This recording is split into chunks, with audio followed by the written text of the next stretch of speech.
Mas naquele momento tu conversou comigo e tu disseste que tu não faz muita pesquisa de avaliação, se como é que tá o teu trabalho, a tua aprovação perante o público, que tu consegue medir na rua. E antes aqui de começar, tu também dissesse a mesma coisa, que tu caminha na rua, que tu tira a temperatura. No teu andar pelas ruas, como é que tá a tua avaliação, prefeita? Olha, ainda mais considerando que eu estou quase concluindo meu 11º ano. O 10º ano de prefeitura já está concluído, porque eu tive 4 anos de vice-prefeita, né? E depois 4 de prefeita, e agora estou concluindo o 3º de prefeita, né? Do 2º mandato. Então é muito tempo, a gente vai se desgastando, né? As pessoas cansam. Eu acredito muito na renovação, por isso as pessoas, mesmo que tu faças um bom governo, e eu acho que dentro da conjuntura, né, do contexto que a gente vive, a gente faz um ótimo governo, mas claro, sei que sou suspeita para falar.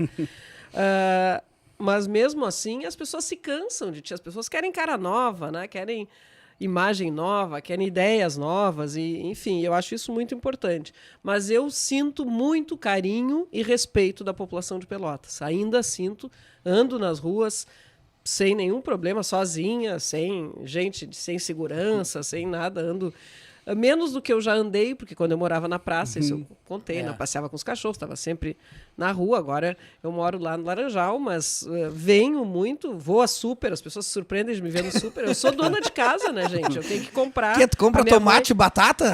Compro tomate, batata, cebola. A minha mãe mora comigo agora, né? Minha mãe tem 87 anos, sempre foi uma mulher super autônoma, né? E independente.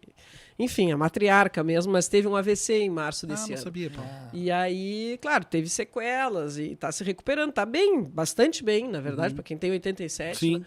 Mas, claro, ficou um pouco fragilizada e acabou indo morar comigo. Então, eu tenho que manter a minha casa. Não pode ser assim, chegar e só pedir um lanche, né? Eu tenho que ter uma casa organizada. Sim. Então, seguidamente, estou no super... As pessoas, eu vejo que se surpreendem. Eu vou nos horários mais estranhos. Porque às vezes no fim da tarde e tal, mas muitas vezes assim, tem uma brecha 2h30 da tarde, cancelou uma agenda e tal. Vou no super. Eu corro, as pessoas me veem, devem achar estranho. Mas enfim, tudo isso para dizer que encontro as pessoas na rua e me sinto muito... As pessoas seguidamente vêm falar comigo, tirar foto, me cumprimentar. Algumas vêm reclamar de alguma coisa, ou pedir, né, fazer uma solicitação, mas todas com muito respeito. Então, eu acho que estou bem avaliada. A gente costuma fazer 2 avaliações por ano, mais dos serviços no governo, para ver onde é que a gente está errando, né? E tentar...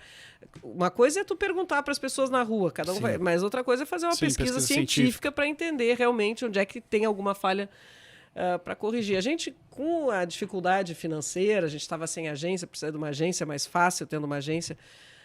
A gente, o ano passado, por exemplo, não fez. Esse ano, a gente ficou mais de um ano sem fazer. E isso é ruim, eu acho. Então, mas atender... como eu disse para vocês, eu tiro a temperatura nas ruas. Né? E foi feito recentemente? E recentemente foi feito. A gente tem as avaliações de governo, as minhas, que realmente coincidem com o meu sentimento, né, de que a gente está bastante bem. Mas é isso, mas nada substitui esse contato olho no olho, né, para tu sentir como é que estão as coisas. E a gente tá falando, na verdade, a repercussão quando a gente anunciou que tu ia vir também, a galera que veio falar comigo todo mundo tem uma criticazinha a fazer, mas todo mundo entende sempre a tua boa vontade, a tua dedicação, a tua determinação, a tua vontade em querer ajudar. E eu vejo que a tua avaliação também segue positiva, né? Problemas todo mundo tem, a cidade tem. Não, com certeza a gente tem problemas, as pessoas veem problemas e reclamam com razão de muitas coisas, ainda mais nesse ano. Eu estava dizendo para vocês, estava conversando com eles antes de começar, né, gente? E que eu avalio... Eu estou desde 2013 na prefeitura, então há 10 anos eu avalio que é o ano mais difícil que a gente enfrentou. Isso que nós vivemos uma pandemia, mas a pandemia era um foco muito específico, era dificílimo na área, na saúde, um drama, uma dificuldade, uma incerteza, né? Medo, decisões difíceis. Mas este ano de 2023 é um ano que tem problema na saúde, tem problema de dinheiro, e isso impacta, então, na manutenção das vias, enfim, em todas as áreas, por falta de dinheiro, impacta em tudo. Tem dificuldade política, é um ano pré-eleitoral, quanto mais a gente vai se aproximando da eleição, mais ficam difíceis as coisas, enfim. É complicado, mas vamos lá, a gente tem que ser firme, né? da semana. Paula, vamos falar um pouquinho de asfalto, assim, porque a gente tem um cara que deve estar assistindo aqui, Já que é mandou o mensagem. já mandou? Mensagem. Que é o Pelotense Tchê. Ele é um Uber, ele tem um youtuber aqui em Pelotas, e ele anda pela cidade, ele filma os bairros todos, e ele é um crítico muito forte em relação às ruas, a qualidade das ruas, a questão dos buracos, de que é ruim para dentro dos bairros. Eu vou ser sincero, eu não ando nos bairros, eu vivo muito no centro. Mas ele bate nessa tecla sempre, ele sempre faz comentários aqui. Veio o Rafael Amaral aqui, o vereador, e ele falou uma coisa, que tu até deu uma pincelada, que a prefeitura só teria uma patrola ativa na prefeitura, funcionando para patrolar as ruas. Isso é verdade, é um grande problema que a gente tem, as ruas esburacadas, eu sei. Mas o que a prefeitura consegue ou tenta fazer para solucionar esse problema, Paulo?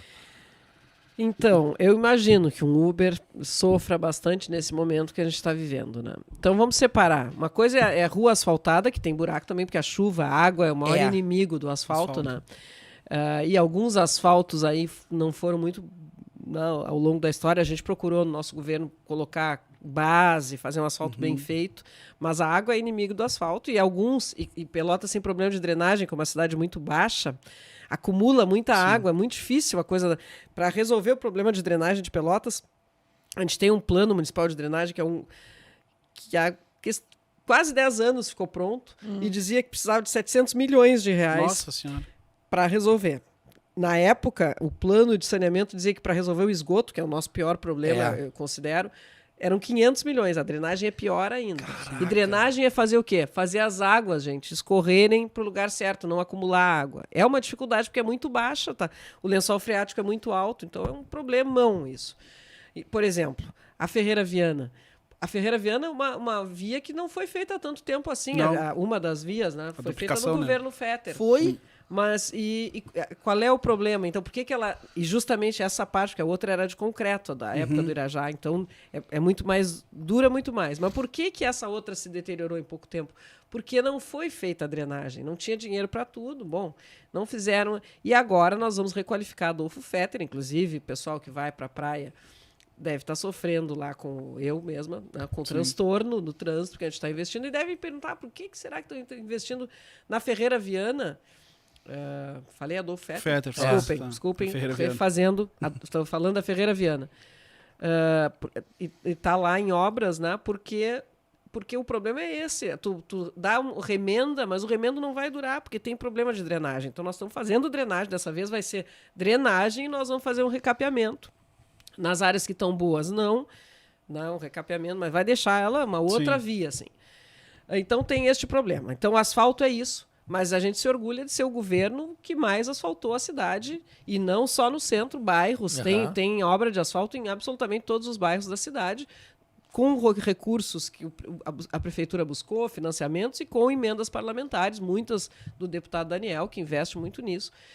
Então é isso. Bom, agora, via de saibro, que é o que o pessoal reclama muito nos bairros, né? Pelotas, nós recebemos Pelotas com em torno de 400 quilômetros de vias sem pavimentação, vias de saibro. E isso é um problema. O saibro, a gente precisa... A ideia é poder fazer pavimentação de asfalto ou de outro tipo, só que não tem dinheiro para tudo. Como eu disse, a gente botou muito dinheiro botamos no Dunas, na Vila Princesa, botamos no Pestano, botamos no Getúlio Vargas, botamos no Barro Duro, no Simões Lopes, na Balsa, no Navegantes, no Fragata, no Areal, na Zona Norte, em vários bairros da Zona Norte. Já falei Getúlio Pestano, mas tem na Santa Terezinha, enfim. A gente botou no Sítio Floresta, a gente pavimentou ruas em todos, mas são 400 quilômetros. Então, por mais que tu faças asfalto, tem um monte de vias sem pavimentação. E aí tu precisa manter. E isso a gente queria, na campanha a gente lançou, a gente queria um projeto, que é o Bairro Bem Cuidado, mas que tinha uma previsão de 12 patrolas, que seria mais do que ideal. Acho que se a gente tivesse 6 patrolas, já daria uma resposta muito boa para a cidade. Só que a gente não conseguiu, porque o recurso foi escasseando e a gente não conseguiu. A gente tem 3 ou 4 patrolas na cidade, fora as da colônia, mas elas estragam muito. No governo Eduardo, a gente conseguiu... a gente tem uma nova, 2, eu acho, novas do Daniel, uma lá pro Laranjal só, que é nova, e uma outra.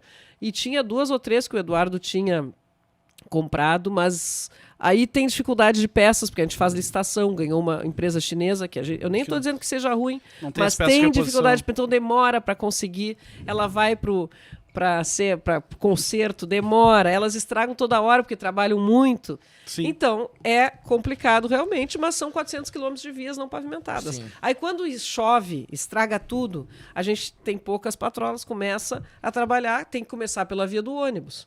Porque o ônibus é o que atinge mais um número maior de pessoas. Aí quando a gente termina, faz 2, 3, 5, 10 ruas de ônibus, daqui a pouco chove de novo. Aí a gente tem que refazer algumas e nem começou a fazer as outras ainda. Então realmente é um desafio enorme. Eu entendo que as pessoas estejam chateadas, eu fico muito chateada. Quando eu vou nos bairros, eu digo, gente, olha que horror essa rua, ligo para o secretário, mas é isso, a gente tem esse desafio. Eu agora, depois dessas últimas chuvas, eu pedi apoio para as empresas que têm obras públicas conosco para nos emprestarem máquinas. Na Patrolas nos emprestaram, a gente deu uma resposta um pouquinho mais ágil. Mas falta dinheiro, porque o ideal era a gente alugar e dar uma resposta forte agora, né? E depois ir mantendo. Faltou dinheiro, por enquanto, para isso. Você sabe que a gente entrevistou o Vanderlei Leivas aqui, o repórter, e a gente sempre pergunta, o que tu farias, tal. Ele disse, eu consertaria todos os buracos da cidade. Na hora que ele falou, eu achei, mas buraco, cara, eu não vi. Naquele final de semana choveu tanto que na segunda-feira a cidade estava tomada de buraco. E aí eu disse, o Vanderlei tinha razão, ele estava prevendo o futuro. Mas ao mesmo tempo eu pensei... Mas se ele tivesse arrumado naquele dia que tu perguntasse, depois sim, da ia ter chuva... estragado, foi isso que eu ia arrumar dizer. tudo de Eu novo. fiquei pensando assim, mas se a prefeitura... Como é que a prefeita vai planejar? Porque daqui a pouco chove e não... Sabe? Mas tem que fazer. Não, se a gente tem que tivesse fazer, recursos para fazer com agilidade, tem que fazer quando para de chover. Aí para de chover, aí tem que secar bem, senão senão é trabalho dinheiro fora. Vira então... lama, Não, mas é que isso é muito complicado porque acaba afetando a vida de todo mundo nos bairros, né? Sim, quem anda com de certeza. carro já sai de carro picando, entra na vala. Quem bota o pé no barro pra entrar no ônibus se ferra também. É um problema gigante isso, né? O que eu digo, claro, a gente tem um monte de buraco no asfalto, mas eu também sempre digo isso, a gente também nunca teve tanto asfalto. Né? Sim. E onde tem asfalto, cai água, vai fazendo buraco, normal isso. Mas a gente nunca teve tanto asfalto. Mas tá, o Pelotense tinha certamente, ele vai ter uma pergunta. Ele tem uma pergunta, mas não tem a ver com asfalto, olha só. Tu vê, ele manda sempre, todos os dias. Ele diz, eu já tô na área, essa é a live que não perco. Minha pergunta para nossa prefeita é por que Pelotas está virado em quebra-molas? Colocaram outro na rua Pinto Martins, não sou contra quebra-molas, mas o ideal seria só em locais de hospital e escola. Não parece sem lógica alguns quebra-mola, Paula? Não sei. Não, bom, o local... tem muita coisa para dizer sobre isso. O local, em geral, né, os técnicos avaliam. Sim. Tem alguns que parecem estranhos, mas sempre tem uma explicação técnica. Tá. Né? Que algumas eu nem saberei dar, mas os técnicos saberão. Agora, eu quero dizer o seguinte, os vereadores, as demandas, eles fazem pedidos de providência. O que mais eles demandam, por incrível que pareça, é quebra-mola. Agora eu disse para eles, pelo amor de Deus, os quebra-molas que vocês pedirem, ponham nas emendas impositivas, porque antes não tinha emenda impositiva, mas agora tem, e custa caro. Não só custa dinheiro, como demanda tempo da nossa equipe para fazer. E enquanto eles estão fazendo quebra-mola, estão deixando de tapar buraco ou fazer outra coisa, né? Então, eu pedi a eles, e agora tem acontecido assim. O que acontece? A gente pavimenta uma via. Aí eu vou inaugurar, né? Por exemplo, Daniel bota um dinheiro, nós vamos lá caminhar, entregar para as pessoas, é super bom. Não tem vez que a gente vai entregar uma via de asfalto que não venha a população dizer, muito obrigada, prefeito, que bom que ficou e tal, mas agora, por favor, um quebra-mola, porque agora o pessoal passa voando e tal. É o que mais a população pede, é quebra-mola. Agora a gente está colocando uns que já vêm prontos.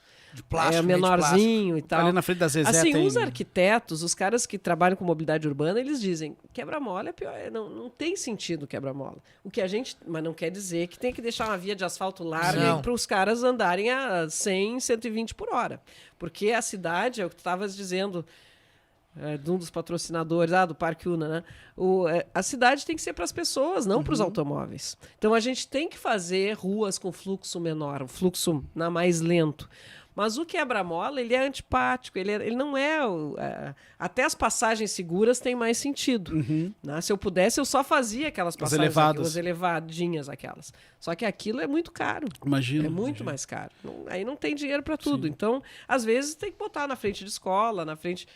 Tem lugares de maior fluxo, tu não tem outra alternativa. Mas o ideal era fazer calçadas largas e um fluxo de carro menor. Se eu fizer isso, eu sou escalpelada. Claro. Porque Pelotas adora carro, né? Adora. O povo acha que gosta de passear quando de a gente fala em cidade para pessoas as ciclovias, o que a gente já comprou de briga para botar uma ciclovia, ninguém quer, depois gostam, depois com o tempo é uma mudança cultural, né? Sim. Mas que eu insisto, as grandes cidades no mundo estão fazendo isso, estão mudando.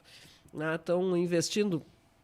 Bogotá, que é a capital da Colômbia, que é uma cidade que o pessoal cita muito, aí eles fizeram mudanças lá extraordinárias. Eles pegaram grandes avenidas, que eram 4, 5 carros assim passando, aumentaram as calçadas, fizeram parques lineares e agora tem 2 carros, quando muito, na avenida, passam 2. Porque é isso, fica no engarrafamento de horas, mas por quê? Pega o transporte coletivo, tem corredor de ônibus, vai de bicicleta. Mas não é para uma pessoa pegar cada seu carro, não tem o menor sentido isso. Né? Esse não é o futuro. Sem contar que o planeta está reclamando, né? A maioria dos carros. Ainda não temos carros elétricos e o que vier depois. Tudo isso é prejudicando o planeta que está pedindo socorro, está se vingando, né, de certa forma, de tudo isso, com as cheias, com as secas. Então a gente tem que mudar de vida, e mudar de vida começa pelas cidades, tem que mudar as cidades. Sim. Então, eu também acho que não deveria ser quebra-mola, calçadas largas. Só que tudo isso depende de dinheiro. Tem que botar na cabeça que eu queria dinheiro para poder realizar isso. Eu sei, só que tem um pedido que me fizeram hoje, que é o primeiro que eu vou te fazer. Bota um quebra-mola do Joaquim. Viu, Cacá? A Cacá Barbeira lá da COD. É só o que pedem, pede um gente. quebra-mola. Sabe por que ela quer um quebra-mola? Porque ela disse que tem uma sinaleira e tem o posto, né? E que dali, do posto até a sinaleira, os motoboy passam voando. E aí, claro, ela consegue ver filme. Não, ela consegue ver filme durante. Então ela quer um quebra-mola. Tá aqui o pedido, tá feito. Mas, Paula, não me parece que mas Pelotas... Esse não é uma razão, né?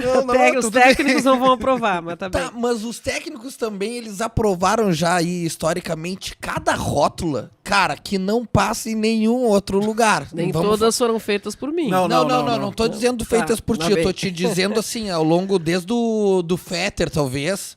Tem muita rótula aí mal planejada que já foi refeita mais de 10 vezes, sem brincadeira, e que continua ruim. E parece que eles não conseguem acertar a proporção da rótula pra via. Mas, pô, tu pega a rótula ali do Santa Justina, foi refeita diversas vezes. Tu pega a rótula ali do Krolov, pô, parece piada. Pô, fizeram aquilo ali, mas... Qualquer um que analisava aquilo via que tu tinha que entrar na Salgado Filho. Não, tu ia lá na frente do Krolov, fazia uma volta, um alvoroço ali... Sim, mas agora tá melhor. As duas que ele falou estão boas. Daqui a 2 anos, Paula, vão fazer mais uma reforma ali. Eu não sei qual é o mistério. Não serei eu, pelo menos. Mas tem, isso aí tem. Mas o Pelotense então foi respondido, Foi respondido. Eu achei que ele ia falar dos buracos também, mas não. Falou do quebra-mola. Mesmo assim, já respondi dos buracos. Sim. É. É o nosso papo toda semana. A pergunta que eu quero fazer sinceramente é o seguinte: tu é um cara viajado pelo Brasil, pelo mundo todo aí, vai a Davos. Quando tu volta a Pelotas, hoje tu disseste que tu veio de avião, então tu não teve a oportunidade de entrar pela Fernando Osório e que tu pudesse me descrever a emoção que é entrar em Pelotas. Sim. Porque tu entra em várias cidades ao redor do Rio Grande do Sul, do Brasil, do mundo, tem uma entrada digna, né, cara? A nossa entrada ali é uma vergonha, cheia de buraco, um letreiro acanhado. Mas qual é a sensação, cara? Depois de viajar ao redor de todo o mundo, assim, voltei a Pelotas. Como é que tu sente? Como é que é encarar e ver os mesmos buracos de quando tu era prefeito? Nos mesmos lugares. Só um pouquinho. Nós tivemos um monte de chuva aí agora, cara. Se tu anda pelos bairros, é impressionante, meu irmão. Parece um safari alagado, o troço é louco. Não tem umas patrola pra mandar lá do governo pra cá, porque aqui nós só temos uma. Mas o problema é que não é só a patrola também, na verdade, Pedro, porque o problema é não consegue... Quando chove... estraga tudo ao mesmo tempo. E tem chovido muito, muito mais do que... Assim, tem sido recordes de chuva. Setembro, outubro, novembro foram, pelos dados científicos, aí, os meses de maior volume de chuva que se tem registro no Rio Grande do Sul. Desde 1916 que se tem registro, você tem um volume de chuvas muito maior do que já se observou nos outros períodos. Então, O grande desafio do prefeito é, quando choveu na cidade toda, estragaram todas as ruas ao mesmo tempo. Você tem 1, 2, 3, 4, 5, 10 patrolas, você sai para arrumar, vai arrumando, tá arrumando, quando conseguiu consertar 50%, vem chuva de novo, estraga tudo de novo. Mas é que aqui tem uma na colônia e uma na cidade, pelo que eu sei, o resto não é sei tudo os números estragado. de patrolas que estão. Na nossa época a gente tinha conseguido colocar uma por distrito, né, nos diversos distritos, 8 nos distritos da cidade, e mais as que atendiam a zona urbana. E aí o problema da zona urbana de Pelotas, pelas deficiências econômicas da nossa região, que infelizmente acabou empobrecendo historicamente, não vou entrar aqui numa análise mais profunda.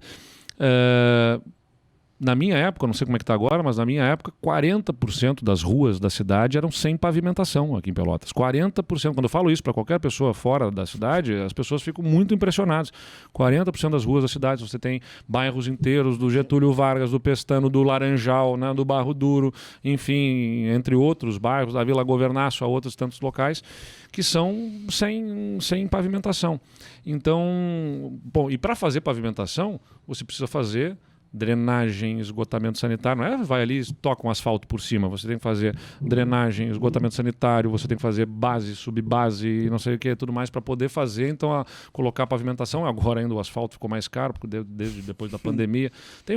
É uma dificuldade enorme para poder resolver as questões de infraestrutura da cidade, com um orçamento muito restrito. Então, tem muita demanda e pouco recurso a Prefeitura de Pelotas para poder fazer frente a todos os seus desafios. Em Pelotas, de retornar, de ver o estado econômico de desenvolvimento que a gente está hoje, comparado às outras realidades que tu te confronta aí. Claro que a região sul tem uma dureza maior, né? A gente tenta fazer, como eu disse, tanto é que fomos criar questões da nossa própria formação. Aliás, quando eu vou falar também sobre Rio Grande do Sul, para o governo federal, lembrar os ministros sobre as dificuldades do Rio Grande do Sul, digo, olham para a região sul do Brasil como uma região, aqui está resolvido, nós vamos cuidar de outras regiões que têm mais problemas econômicos. Eu insisto sempre em lembrar, olha, peraí, o Rio Grande do Sul tem situações muito particulares. Em primeiro lugar, porque como fomos região de disputa entre portugueses e espanhóis na expansão de fronteiras aqui, primeiro se ocuparam as regiões do Pampa, assim, ou dos campos mais planos, né, da região sul, inclusive por estratégia de ocupação para forçar fronteiras, né, das linhas portuguesas, coloca grandes campos, né, grandes fazendas com mão de obra escrava. Então metade da população de Pelotas era, no século XIX, negra escravizada. E isso tudo deixa suas marcas até os tempos atuais. Tanto da questão da miséria e da pobreza, que se estabeleceu depois que o país aboliu a escravidão e não deu nenhuma condição para que aquelas pessoas pudessem ter a capacidade de prosperar, como deram a colonos imigrantes italianos e alemães, que tinham terra oferecida, estrutura e suporte, e não a mesma coisa para aquela população escravizada, recém-liberta, tanto quanto até pela cultura que isso estabeleceu. Afinal, de certa forma, trabalhar pesado, né, era um trabalho para a população negra, né, os olhares de quem estava na elite dominante. Então você tem uma consequência que deixa as suas heranças até hoje, né? Então não é o governo vem, aperta um botão e resolve, como as pessoas acham. O governo tem que pegar, agarrar alguém pelo braço, vai botar uma que a gente acredita, aqui, nós é que vamos ser capazes de mudar a nossa realidade. Não vai vir o Eduardo Leite mudar a região. A gente ajuda dando instrumentos, né? Faz alguma obra que seja importante, alguma intervenção, mas nenhuma obra sozinha resolve. Eu acredito muito assim, né, que a gente precisa. Por que eu tenho feito muito esforço também, como eu disse aqui, para é um investimento da beira do canal lá, da Estrada do Engenho que está sendo feito, o Parque da Baronesa, mas porque eu acho que a qualificação de espaços urbanos é fundamental, especialmente numa cidade universitária como Pelotas para reter os talentos aqui, entendeu? Eu preciso fazer com que as pessoas queiram viver aqui. Então, se a cidade não estiver arrumada, bem cuidada, nas suas áreas centrais também, então sempre teve aquela briga, quando eu era prefeito, sempre tinha aquela coisa. Só arruma o centro. Está fazendo no centro, não está fazendo nos bairros e tal. Tinha sempre essa briga, né? E eu digo, é claro que tem que cuidar dos bairros, a gente se esforça para cuidar dos bairros, mas se a gente não cuidar do centro, que é de todos, a gente perde a capacidade de retenção de talentos, as pessoas quererem viver aqui, isso é essencial economicamente. O Eduardo. É o nosso papo toda semana. E aí, meu irmão, como tu gosta de desafio, a política te proporciona isso. De 2 em 2 anos nós temos desafios à disposição para os candidatos. levando em consideração a importância do teu papel, da tua ação, daqui a pouquinho, o ano que vem, nós temos um pleito municipal e todo mundo comenta, não adianta, que o Daniel vai vir a prefeito. Não sei o teu posicionamento, mas fica muito claro de que se tu vieres e tu te elegeres, pô, a gente perde um cara fundamental lá em Brasília, né? Devido a essa importância. O que tu tens a falar sobre o projeto de prefeitura? É teu sonho ser prefeito? Tu já pensou em ser prefeito? São tantas perguntas numa só. Eu tenho essa capacidade. Eu digo pra ele, pô, Pedrinho, faz 2, 3 perguntas na sequência, mas não bota todas no mesmo pacote. Vamos lá. É meu sonho ser prefeito?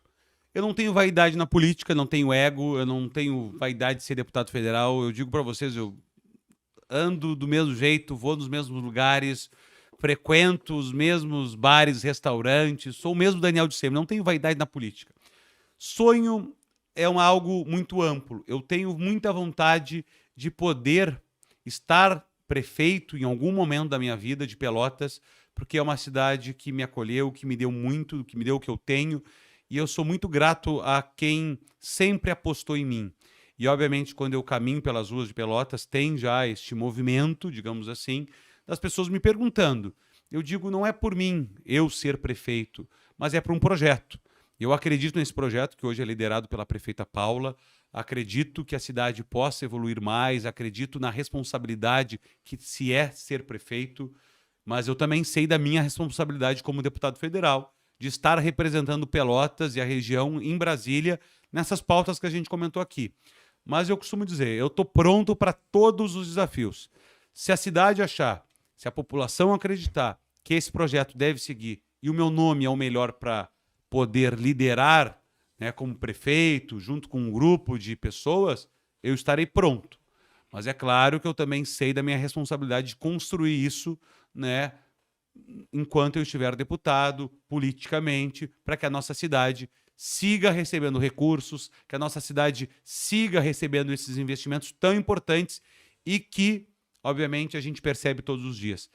Ser prefeito é algo que as pessoas muitas vezes acham que a gente, por eu estar fazendo tanto como deputado com os recursos, acham que se eu for prefeito eu vou conseguir fazer tanto ou mais. Talvez não, né? E aí é que eu quero dizer, talvez não.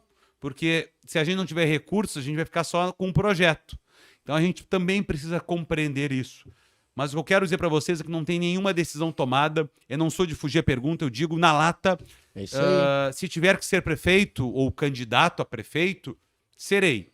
Mas estou muito bem e gosto muito de estar representando Pelotas Te sente como preparado deputado para o federal. desafio? Tu é um cara seguro hoje dos teus conhecimentos, da tua capacidade, da Me tua sinto posição? pronto já fui vereador, 2 mandatos de deputado federal, conheço a cidade, tenho essa relação muito boa com a equipe que hoje está no governo. Então, me sinto pronto, preparado, mas é isso. Temos que avaliar, não somente eu tenho que avaliar, mas este grupo tem que avaliar o que é o melhor para a cidade e para a região. Eu estarei pronto para servir a cidade. Seja como deputado, parece uma resposta política. Não, mas né? tu tá preparado. Pode, Mas é verdade. Isso aí, mas é verdade. É verdade. eu me sinto pronto para representar Pelotas, né, seja como deputado, seja como prefeito, seja onde a cidade escolher. Ninguém chega de paraquedas. Sim. Eu não vou ser prefeito ou deputado ou vereador, seja a função que for, se a população não quiser, se a população não desejar.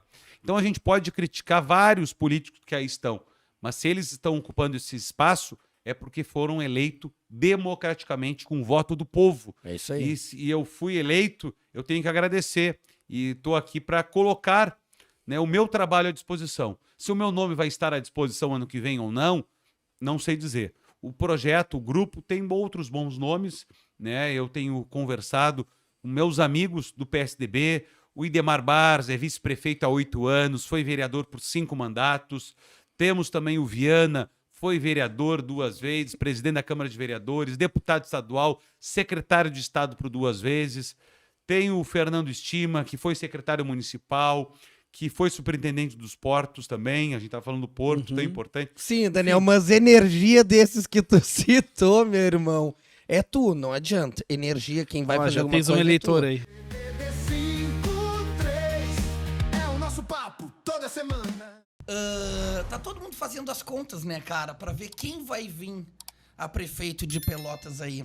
Tem o Daniel, que é sempre muito questionado se vai vir ou não, na qual eu sempre pergunto a todos que vieram aqui, o governador, a Paula, o próprio Daniel, o que eles acham da posição dele, que ele está ocupando uma posição importante de deputado federal, que hoje ele tem direito a emendas, ele traz para a região, e se ele se candidatar a prefeito, talvez ele se eleja e a gente perca esse representante tão importante lá.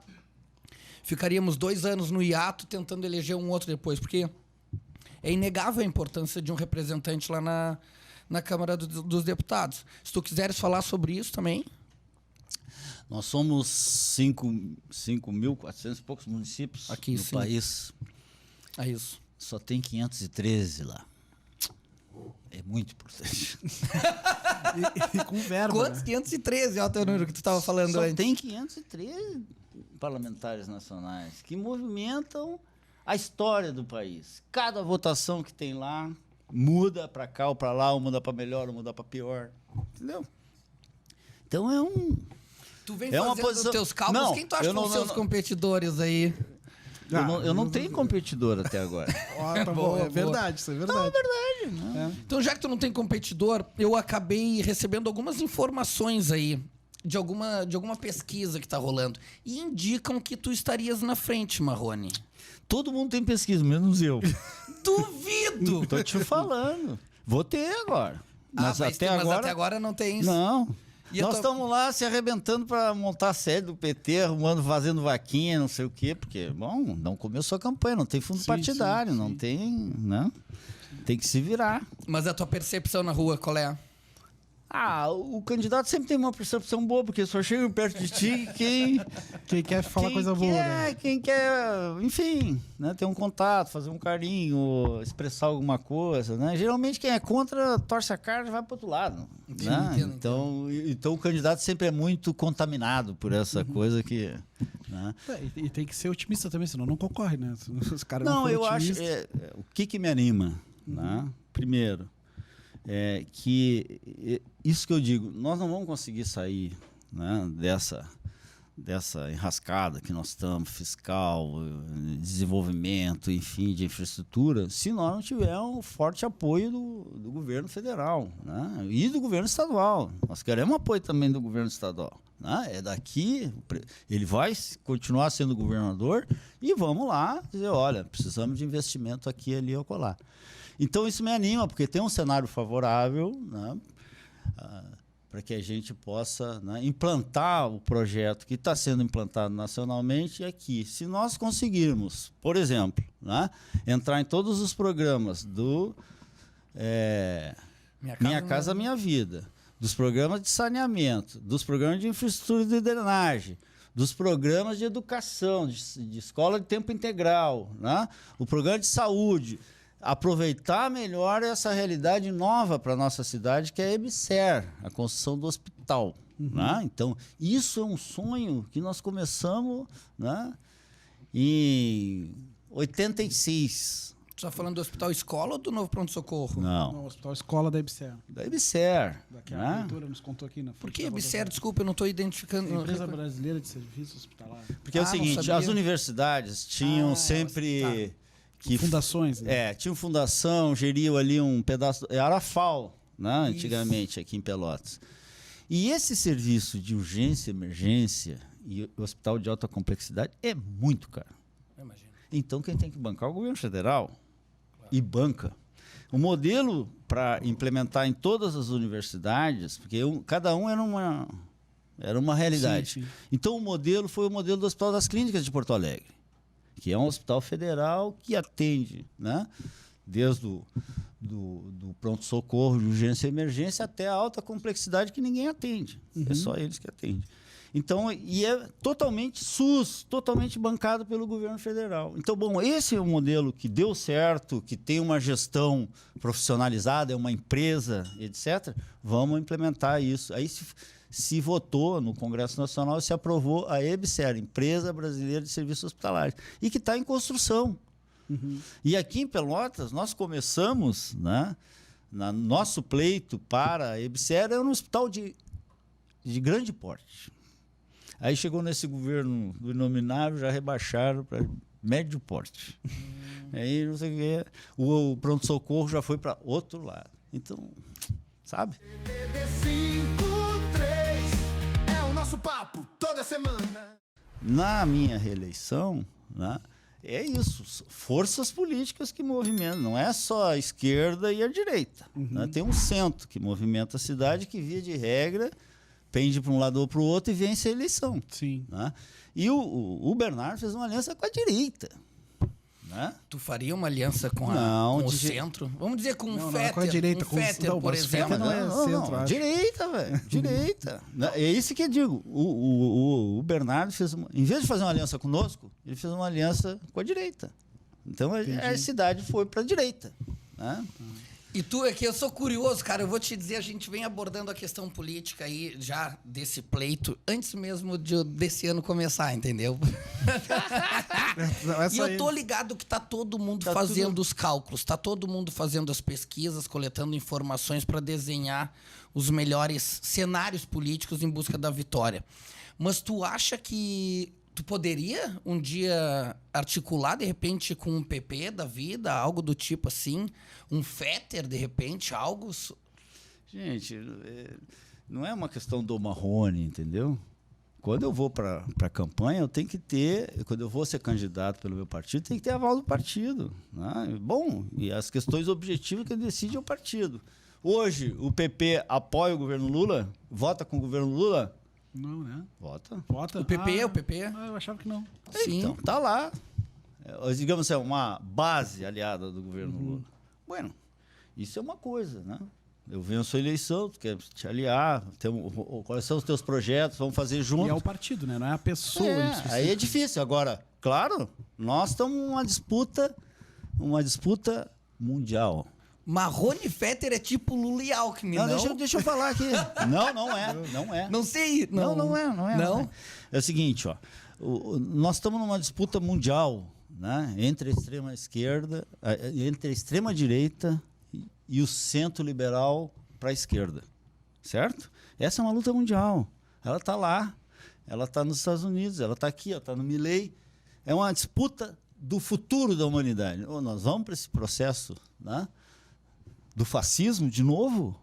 O mundo vai aceitar esse desafio do fascismo sem fazer nada? Né? Com tudo que nós já vivemos na história? Não. Né? Então, esta resistência que envolve o Alckmin, né?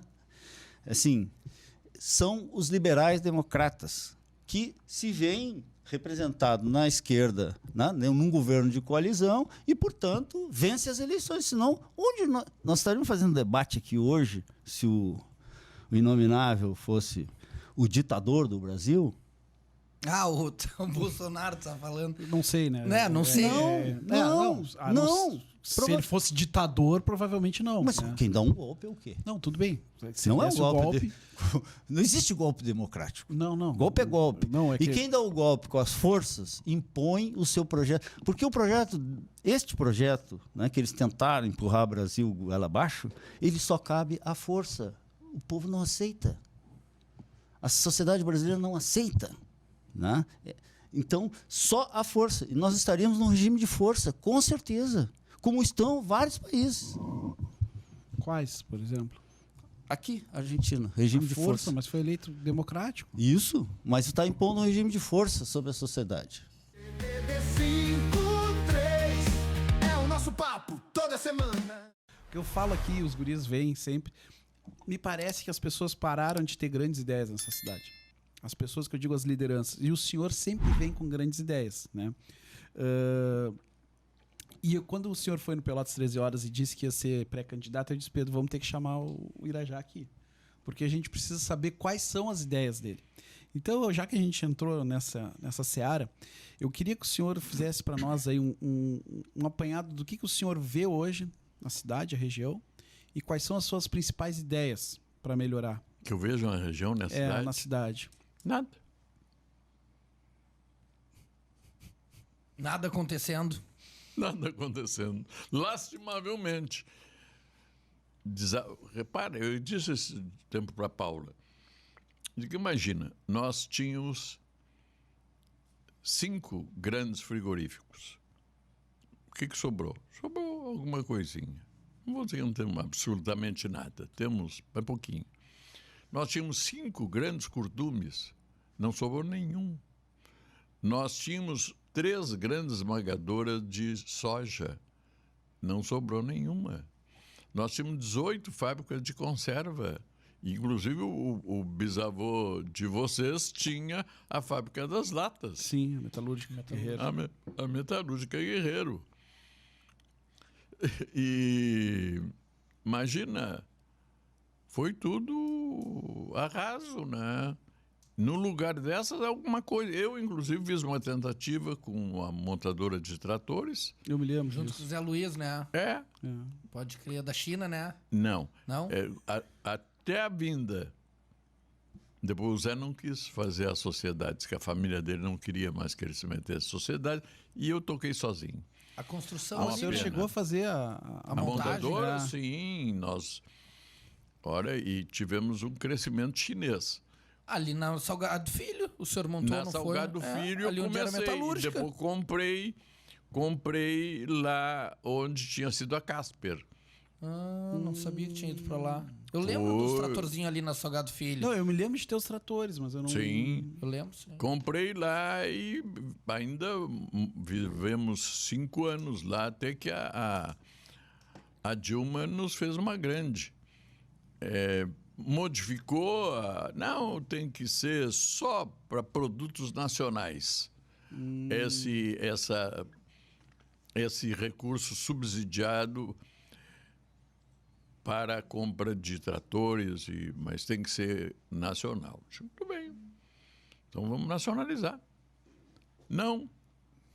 Quando eu tentei nacionalizar a produção, vieram 2 engenheiros do BNDES, que era o órgão encarregado, e tiveram o peito de dar um atestado dizendo: não se trata de uma indústria. Em vista disso, meu pedido de nacionalização foi arquivado. E aí eu passei de um dia para o outro, de uma linha de crédito com 1% de juro anual para 4% mensal. Tem como. Acabou. Não tem como. Já era. Demiti. Aqui não tem brincar, não dá nem tempo de brincar. Não. Demiti, tinha quase 100 funcionários, demiti todos, paguei tudo e acabou. TV53 é o nosso papo toda semana. Se tu olhasse o balanço hoje da prefeitura da Irajá, como é que ia ser? Não quero olhar. Hã? Não, Pô, qual é? Deve estar... não, a informação que eu tenho é terrível. Diz que está pior do que o Do Ari Alcântara. do Ari Alcântara. Eu jurei para mim que não ia. Agora, a realidade está chegando. Chegou. Aí eu até vou dizer, em primeira mão, eu já tenho 3 colegas auditores, já a essa altura aposentados, que vão me dar uma mão. Eu não quero. Eu mesmo não quero. Sim. Porque eu sou capaz de me apavorar com tudo. E largar tudo. E nem querer mais nada. Mas não me incomodar aos 88. É melhor não olhar. Melhor. Aí eles vão dizer, olha, Sim. passa longe. Vão dizer para mim, passa longe. A situação não tá boa, hein, Irajá? O pessoal comenta isso muito, mas eu não sei. Sim. Sinceramente, não sei. Tem a Paula aí, me dou bem com ela, acho uma bela criatura, mas Mas ninguém sabe bem a situação. Bom, dá uma olhada aí. Só basta dar uma olhada nas ruas aí. Se as ruas estão assim, tu imagina o orçamento, como é que tá lá o balanço, Irajá. Buraco é pouco, eu acho. Acho que tem muita cratera. E tu ainda fica com essa cara me olhando assim, né? É que eu fico pensando assim, corajosos são aquelas pessoas que vão tentar ainda encarar esse desafio. Pois é. Porque Vocês acabaram dizendo que eu tinha uma boa imagem, falaram com o fulano, fala bem, Exato. Beltrano. Não, a gente disse que o senhor ia vir aqui, a gente recebeu muitos elogios, muita gente dizendo que o senhor foi um baita de um prefeito. Muita mensagem carinhosa. Muita mensagem carinhosa, dizendo que o senhor deixou feito várias obras ou espera de avenidas para a cidade que repercutem até hoje, que se não fossem as obras a gente estaria tudo engarrafado. A Ferreira Viana ali já tem 40 e tantos anos, quase 50. E tá ali a pavimentação direitinho. Sim. O prolongamento da Bento Gonçalves, a Bento ia só até o Pelotense ali. E depois era um banhadão lá. Ah, foi o senhor que fez ali também? O Sim, senhor- o seu essas governo. que são de cimento, fui eu Tá, que fiz. foi o senhor que fez. Então lá no Fragata também. Em todo lugar fui eu que fiz. Não tem. Tá. E não tem buraco nessas aí de cimento e concreto, né? Claro que não. Aliás, foi feito para não ter buraco. Então, o que acontece com o asfalto de hoje em dia? Que os caras vão lá, tapam os buracos. Eu acho que dá 30 dias, uma chuva, uau, já era, buraco de novo. É a mesma qualidade? O que tá acontecendo, hein? Eu não sei. Eu acho até que botam água, eu não sei, tio, porque é impressionante. Eu não sei. Eu conversei com um. Não quero entrar nessa. Eu conversei com uma empresa que tinha um problema com a prefeitura e digo, até hoje vocês não resolveram aquele problema? Não, aquilo ali, inventou na justiça, já viu, né? Mas o que era aquilo, na verdade? Vocês são uma empresa grande, uma empresa de respeito.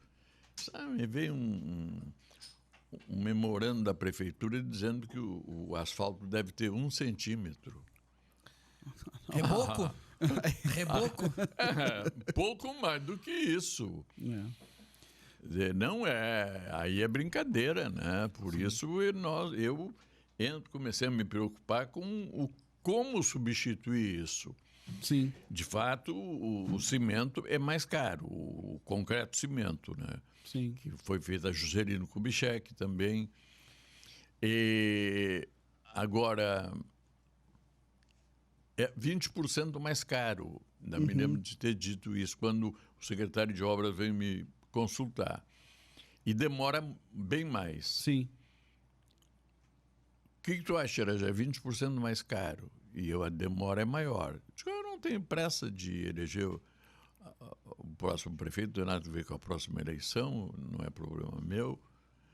E se eu fizesse em casa, ia querer fazer para durar. Então vamos fazer para durar. Isso foi no seu primeiro mandato? No primeiro mandato. E aí pavimentamos o que deu aí em...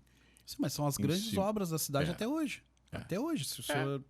Se a gente começar a pensar aqui quais foram as outras, tá tudo bem, teve a duplicação ali da Estrada do Laranjal. da Ferreira Viana ali. Aí fui eu no segundo governo, mas aí já tinha...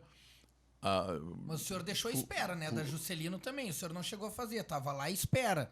Mas não tinha o outro lado ali feito de cimento ou de asfalto. Tinha de asfalto, eu fiz de asfalto, inclusive a ponte. Eu fiz a ponte, a Não, mas a duplicação Juscelino, da eu tô ponte. lhe dizendo ali embaixo da Dom Joaquim. Não, a Juscelino lá não, pensei que tu estava falando no Laranjal. Lá. Beleza, mas uma via até a ponte. Porque depois quem fez foi o Fetter ali, eu lembro aquela duplicação até a ponte e o pós-ponte. Foi, né? Acho que foi. Não, o Fetter fez na Ferreira Viana. Isso, na Ferreira Viana. Eu tinha feito um lado só. Isso Embora até com 3 mãos. Você pode ver Sim, que dá para 3 carros. Sim, é dividido pelas faixas de concreto. E ele fez o outro lado. Exato. Me convidou, inclusive, para inaugurar. Mas, coitado, não teve sorte. Em 8 dias já tinha uns buraquinhos lá. Sim. Mas não é questão de sorte aí também, né? É questão de execução também, né, Irajá? Não sei.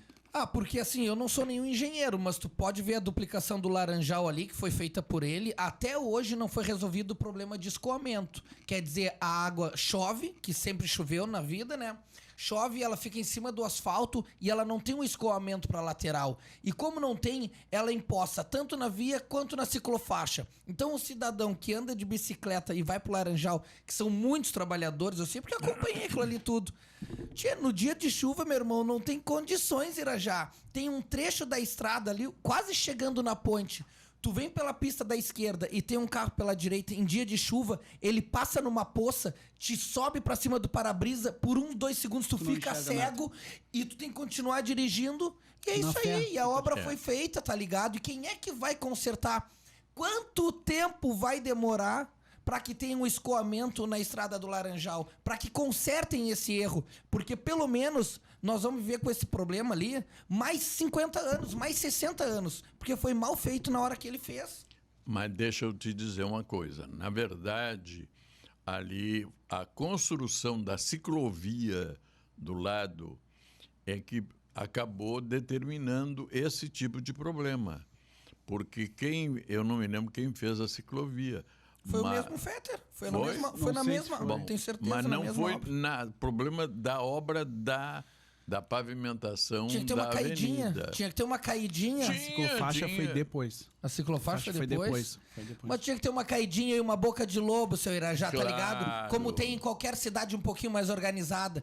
Porque senão depois pra tu reparar esse Não, problema é eu e muito a minha tempo. mulher fomos olhando assim para ver as bocas de lobo. Não existe na Estrada do Laranjal. Lastimavelmente, são muito poucas. Só que isso foi uma Vamos dizer baita assim, obra. São poucas. Não vamos dizer que não existe. Vamos dizer que são poucos. São poucas. Não, na Estrada do Laranjal eu digo, não existe. Pode olhar, não tem.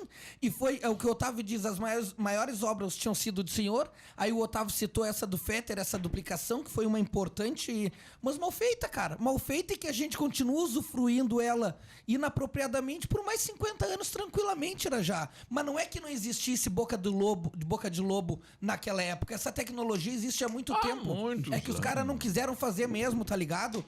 Por quê? Porque as obras viraram uma massa de manobra na época da eleição. Então faz mal feito, porque aí deteriora, e aí a gente tem pelo que lutar na próxima eleição. Ou melhorar e parece que vai se reeleger. Tá ligado? Eu sou um Essa pouco é mais... real. Vixe, esse aí, ele quer fazer política. Eu acho que sim. Não, mas é que a gente vem Tu é candidato acompanhando... a vereador na próxima? Não, eu não sou candidato a vereador. Não sou. Não? Mas é que eu não sou burro, como eles acham que todos são. Tu tá ligado? A gente não é burro, a gente pensa um pouco. Só que poucos são os que falam, Irajá. Ele não é burro, Não. que bom. É Eu isso tenho- aí. eu Mas tenho nos fazem de burro.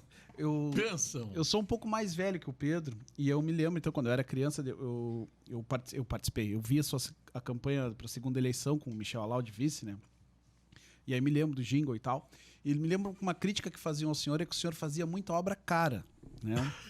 E o tempo tá aí para mostrar, né? Que no final é Barata só... Não adianta. No final... Eu ainda me lembro de dizer isso pro Michel. Pois é, a nossa opção aí...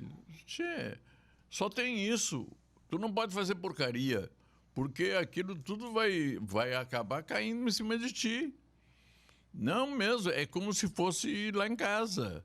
Eu não vou fazer uma obra para refazer daqui a 1 mês, 2 meses. Sim. Tem coisas que não aguentam uma semana.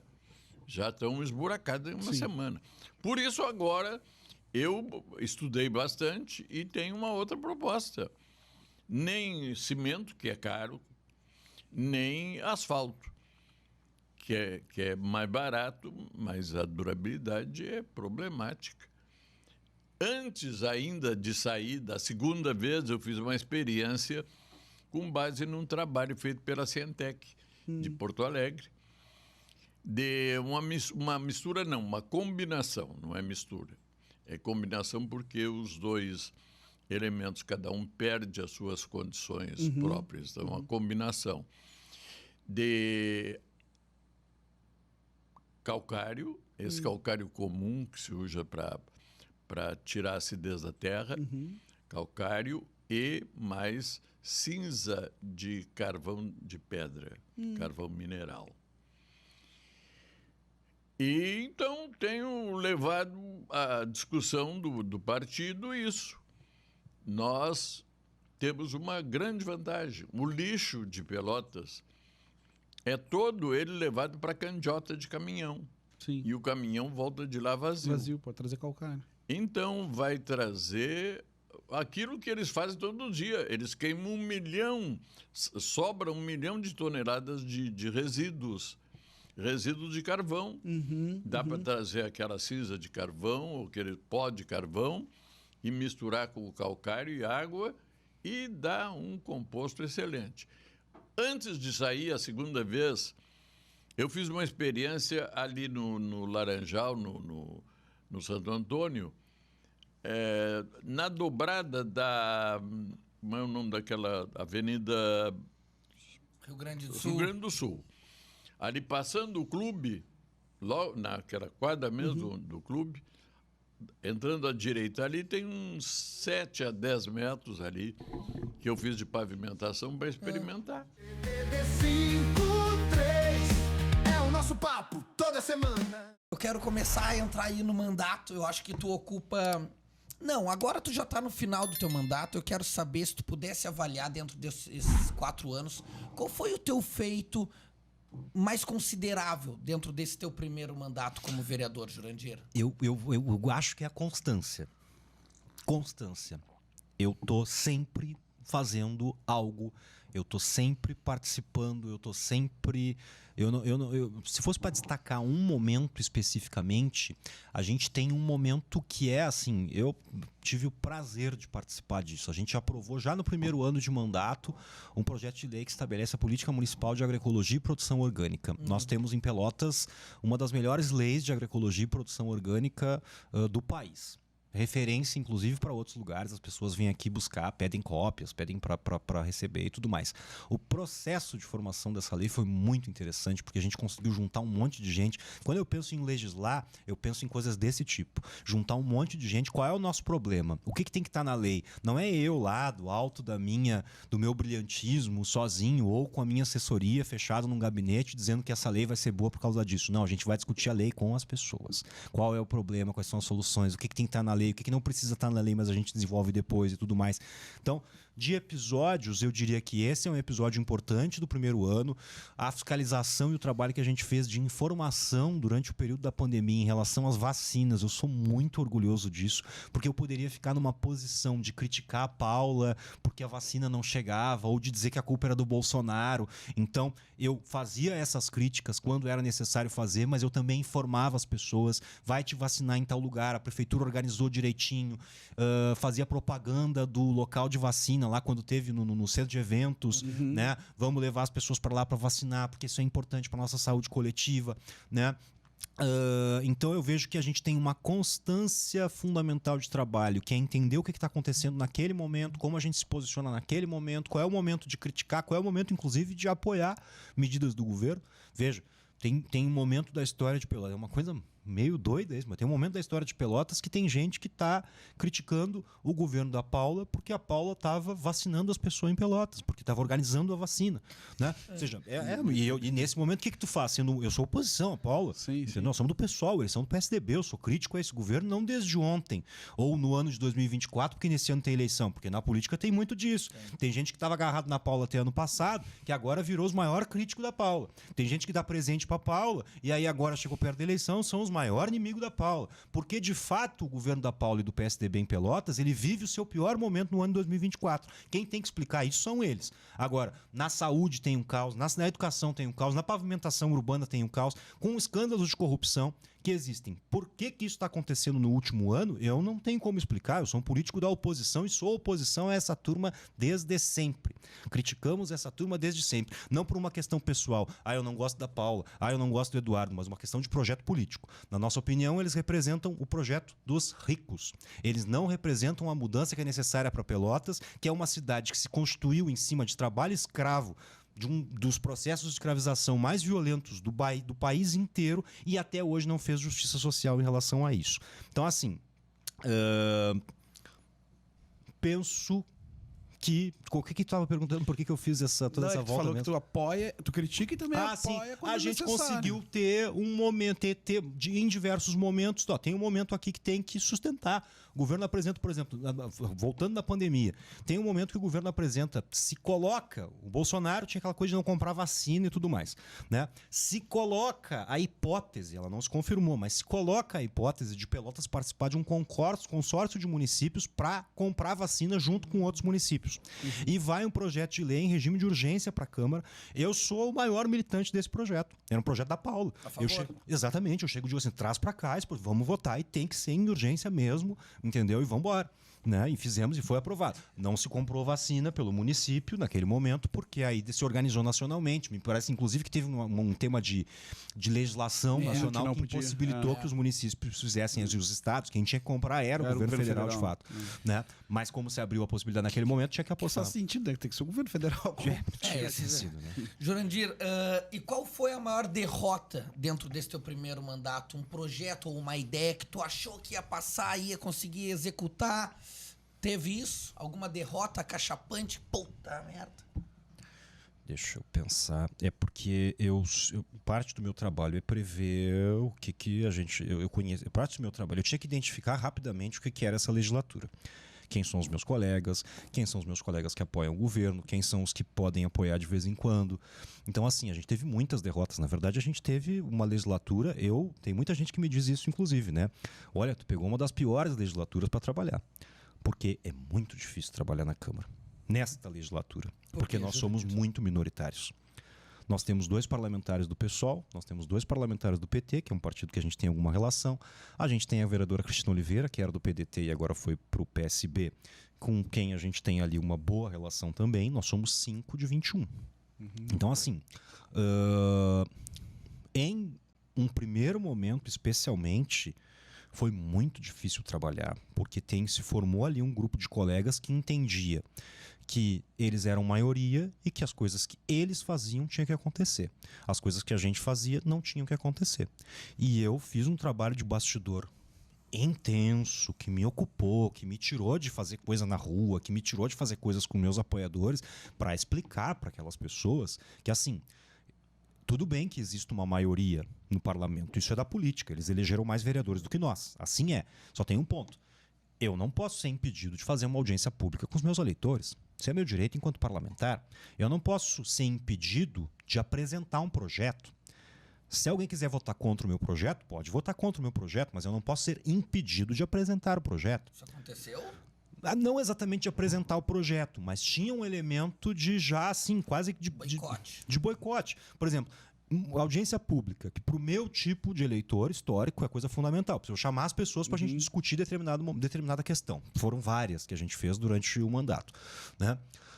Para que o regimento da Câmara, a legislação municipal me permite, se eu não descumprir a lei, eu posso fazer, eu tenho direito, eu sou parlamentar, eu posso convocar uma audiência pública e presidir essa audiência pública. Quando eu vou fazer uma audiência pública, eu tenho que conversar, antes de ir para a votação, eu converso com 12 parlamentares aproximadamente. Teoricamente, eu tinha que botar no sistema da Câmara e mandar para o plenário para ser votado e aprova todo mundo, não tem problema nenhum. Entende?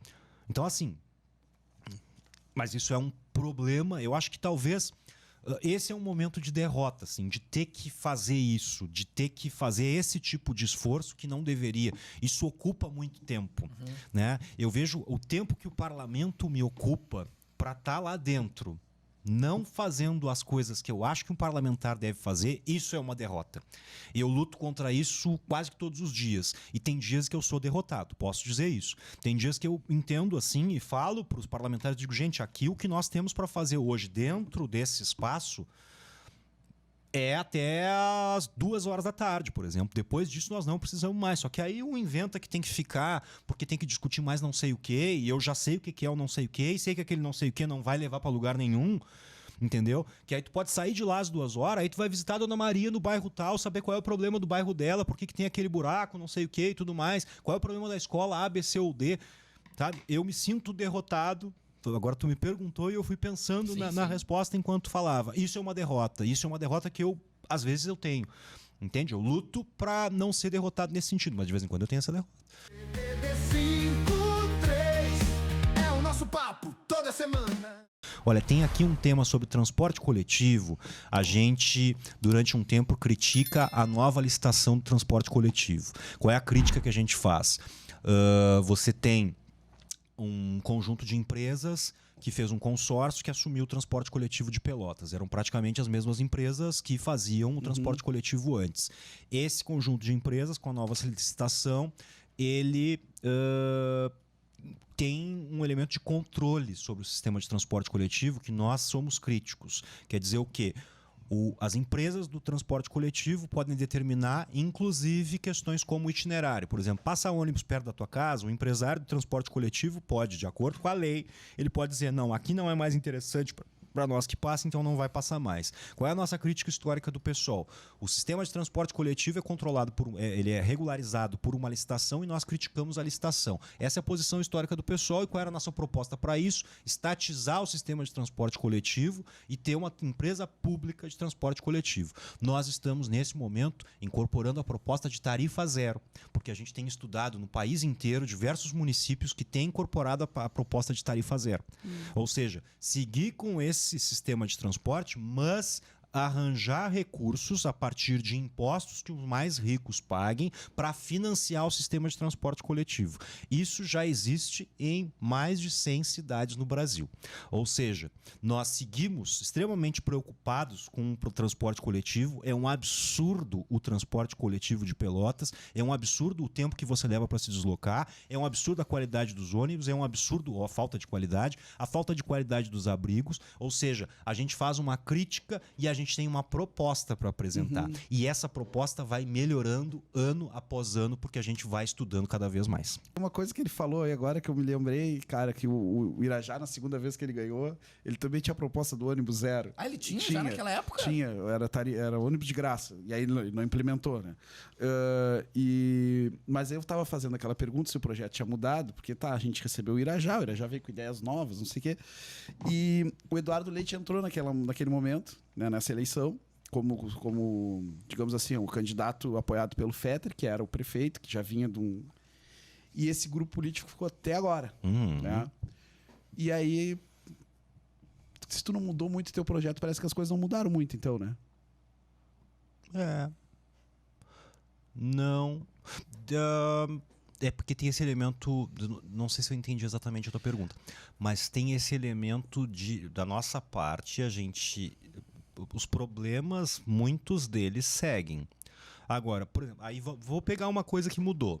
Tá? Uma das propostas que a gente apresenta aí não é exatamente de projeto, porque projeto, eu entendo pelo menos, como algo mais rebuscado e profundo, e a proposta é um desdobramento do projeto. Ou seja, nesse nosso caso, transporte coletivo, tarifa zero é uma proposta concreta que tem a ver com uma análise sobre um sistema de transporte coletivo, um estudo de viabilidade, uma problematização, ou seja, um projeto que se desemboca numa proposta que é tarifa zero. A gente, em 2012, por exemplo, apresenta a proposta de que Pelotas fosse capital nacional das bicicletas. Algumas pessoas lembram disso. Eu me lembro. A gente vive numa cidade plana, né? Tem algumas cidades que têm um sistema integrado de bicicleta com transporte coletivo. Na época, a gente tinha pouquíssimos quilômetros de ciclofaixas e ciclovias na cidade. É bem diferente, realmente. É outra coisa. Então, assim, temos um avanço nessa perspectiva, né? Eu não deixo de entender que numa perspectiva de mobilidade urbana, pensando na Pelotas dos próximos anos, nós podemos conectar um sistema de transporte coletivo muito mais eficiente, porque diminui a quantidade de carros nas ruas, diminui a poluição, diminui o número de acidente, e que isso possa estar conectado com a ideia da gente ter mais e mais organizadas, mais conectadas, ciclofaixas, ciclovias, apoio para que as pessoas andem de bicicleta e tudo mais. Ou seja, eu vejo que ainda tem espaço para isso. Mas, como propaganda política, veja bem, a ideia de capital nacional das bicicletas, eu não abandonei ela. Se eu fosse candidato de novo, assim, eu poderia sugerir isso como um carro-chefe. Mas assim, as pessoas vão dizer, tá, mas para aí, já tem bastante tem mais ciclofaixa na cidade. Óbvio que elas têm muitos problemas, não são conectadas, não tem manutenção. Eu ando de bicicleta na cidade, olha, assim, né, é buraco que fica lá meses e meses e meses. Aí eu vou lá, vereador, andando de bicicleta, quase caí num buraco. Os da bicicleta também tem problema com buraco no asfalto, Jurandir? Olha só, rapaz, mas essa tua bandeira aí da bicicleta, o Marrone também pegou ela, cara, porque ele veio aqui, a primeira coisa que ele falou é que ele é um ciclista, né? Ele é com uma camiseta de bicicleta e tal. Não, mas ele é ciclista. Não, ele é. Sim, mas ele pegou pra ele também. Eu já encontrei ele andando de bicicleta algumas vezes. Pode crer, legal, pode cara. crer. 53 é o nosso papo toda semana. Eu não fui lançado pré-candidato.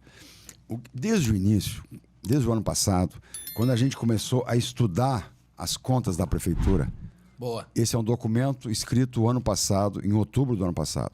Tem um levantamento só de dados oficiais desde o ano que eu saí da prefeitura, os 4 anos do Eduardo e os 7 anos da Paula, porque isso foi feito em outubro do ano passado, que era o 3º ano. Então, ele não tem esse ano, por exemplo, que não acabou, não poderia ter. Mas tudo aqui são dados oficiais que tu tira no portal da transparência da prefeitura. Então, tu tens número da receita, número da despesa. Tá aqui, ó. Tem todos os dados aqui, depois vocês podem olhar com carinho, posso deixar para vocês. Posso ficar com isso aí? Claro que sim. Isso foi feito por nós, num grupo de trabalho que veio estudando. E o que motivou isso aqui mais foi o seguinte. Em outubro do ano passado, a prefeita mandou um projeto de lei para a Câmara, que tem que ser aprovado todo ano, projeto de lei e diretrizes orçamentárias, onde ela disse, nós estamos tendo déficit o ano que vem, que é 2024, o déficit vai ser de 282 milhões.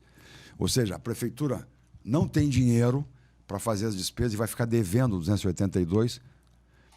E a projeção para o fim do ano era 240 já, daquele ano. Então, tu soma 240 com 282, é meio bi. Para um pouquinho. 2 anos. Tá tudo errado. Vamos olhar por que surgiu isso aqui. E aí a gente foi estudar o que aconteceu. Aqui tem, para quem está em casa, tem as tabelas, mas tem os gráficos. Então, a gente foi pegar os dados oficiais e ver onde é que surgiu o problema. Né? Olha aqui, ó. Tá tudo estudado. Tu sabe onde está o problema, Fetter? Sei. Então tu vai nos explicar. Porque essa dúvida eu tenho. O Irajá disse que sabia, mas não ia contar. Mas então... eu contei pro Irajá, eu conversei com ele. Então tá. Ele não pode dizer que não sabia, ele só não tem ele o disse estudo. que sabe. Ele disse que sabe. Porque eu não queria contei dizer. pra ele, ele não fez esse estudo, acho eu. Ele disse que ia fazer. Mas eu fiz e conversei com ele, de Irajá, olha aqui, olha o tamanho do pepino. Nós temos que salvar Pelotas. Independente de quem é candidato, nós temos que salvar Pelotas, porque a Pelotas está quebrada. Qual é a situação real, Fetter? Nos explica. Então, Fica à vou vontade, tá? Fica à vontade para contar. Então, a administração pública tem conceitos que para as pessoas é meio difícil de entender. Eu vou tentar ser simples. Quando acaba um exercício, aquilo que a prefeitura empenhou, ela se comprometeu a fazer e não pagou, se chama restos a pagar. De uma certa forma, ter algum resto a pagar é normal. Quer dizer, tu chega no fim do ano, a folha de dezembro tu pagas em janeiro. Até o 5º dia útil. Tu está fazendo uma obra, pagou a primeira, a segunda prestação, a terceira e a quarta são no ano que vem. Então, ter algum resto a pagar não é crime. O que é crime é ter insuficiência financeira. É o que tu já comprasse, já recebesse, venceu e tu não pagasse. Então, separando esses dois conceitos, tinha 240 milhões de resto a pagar no fim de 2023, dos quais 140 era insuficiência financeira. Ou seja, gastou no vermelho. Comprei, reconheço a dívida, pago quando puder. 140 milhões. Mais da metade do que ficou. 100 milhões não tinha vencido ainda. Já tinha comprado, mas não tinha vencido. Mas deve ter muito investimento em infraestrutura, em reforma, não, Fetter? A gente tem que procurar onde é que estão, né? Esse débito deve estar em investimento. Não, eu explico depois qual é a origem dele. E além disso, além de a gente ver, vai fechar o ano com 240 milhões na rua, dos quais 140 é descoberto, é insuficiência financeira, comprou, recebeu e não pagou, está devendo, está no SPC, ainda está dizendo que vai ter mais 280 para 2024. O que aconteceu? Porque quando eu saí, a insuficiência financeira foi 1,7 milhão. 1 milhão e 700 mil. Aí vai para 240. O que está acontecendo?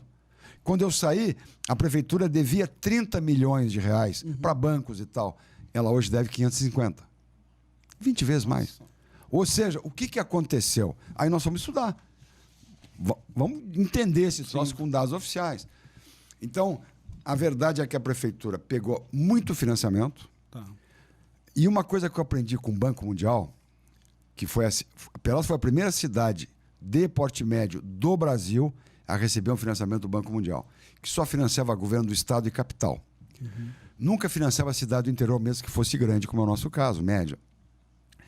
E o Banco Mundial diz assim, qualquer dinheiro que eu te der para um projeto, tu tens que me provar que esse investimento vai gerar receita para se pagar.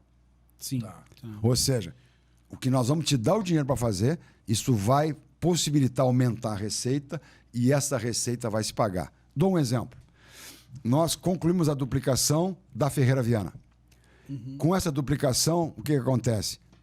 Pôde aparecer o Parque Una, pôde aparecer o Lago de São Gonçalo e outros condomínios menores. Aí tem o Veredas, tem o Alphaville, para citar os mais conhecidos, tem vários outros, eu não quero fazer propaganda de ninguém, até porque já estão vendidos. Né?